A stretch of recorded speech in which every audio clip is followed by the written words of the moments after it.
ठीक है, मेरी असिस्टेंट आपसे चेकअप के लिए राब्ता कर लेगी। जी बिल्कुल, ये तो मेरा फर्ज है। फिर मिलते हैं। आमिर, अली, मैं तुमसे बात करने आया था, थोड़ी बात कर ले।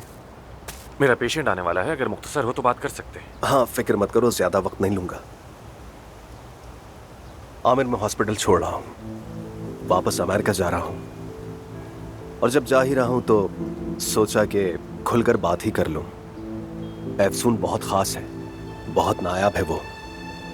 ऐसी लड़कियां दुनिया में नसीब वालों को मिलती हैं। जानता हूं मैं, मालूम है मुझे। लेकिन इस हॉस्पिटल में एफसून बिल्कुल अलग है। अपनी ख्वाहिशों, अपने इमोशंस को दफन कर चुकी है, बिल्कुल मुख्तलिफ जिंदगी गुजार रही है। क्या तुम उसके सर्जन होने की बात कर रहे हो? लगता है उसने तुम्हें सब कुछ बता दिया है। मैंने सोचा कि हम दोनों शायद दोबारा एक साथ हो जाए, लेकिन नहीं, ऐसा मुमकिन नहीं हो पाया। अब मेरी जिंदगी में बस यही ख्वाहिश है कि कोई ऐसा हो जो एफसून का ख्याल रखे और उसे वो अहमियत और मोहब्बत दे जिसकी एफसून वाकई हकदार है। अगर कोई ये नहीं कर सकता और उसे तकलीफ दे तो आई थिंक उसे वो रास्ता चुनना ही नहीं चाहिए।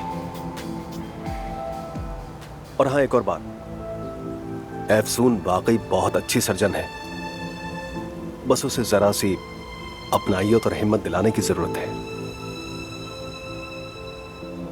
Thank you so much. Have a safe journey. शुक्रिया।